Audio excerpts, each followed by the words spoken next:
Halo semuanya, hari ini kita akan mempelajari materi 3, yakni terkait identitas nasional dan integrasi nasional.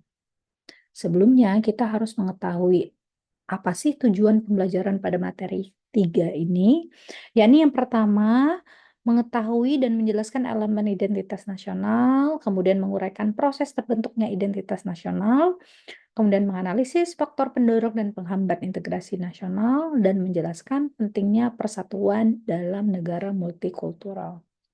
Baiklah teman-teman, apa sih identitas nasional?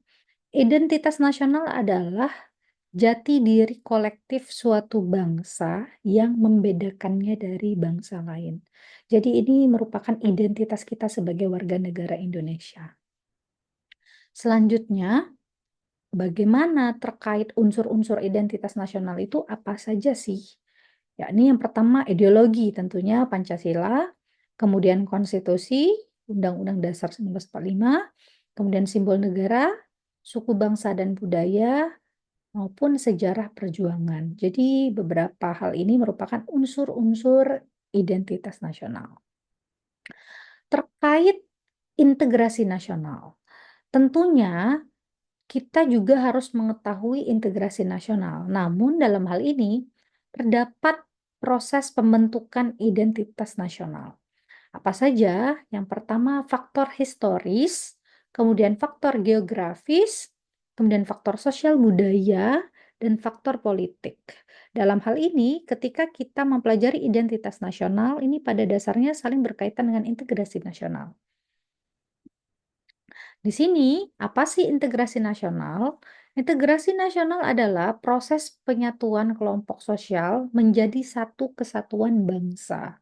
Jadi adanya integrasi sebagai warga negara Indonesia, gitu. Di sini ada prioritas pembangunan nasional, pemerataan pembangunan, kelestarian sumber daya alam, persatuan nasional. Jadi hal-hal ini sangat esensial dan penting dalam integrasi nasional. Selanjutnya, apa sih faktor pendorong integrasi nasional? Sama halnya dengan identitas nasional.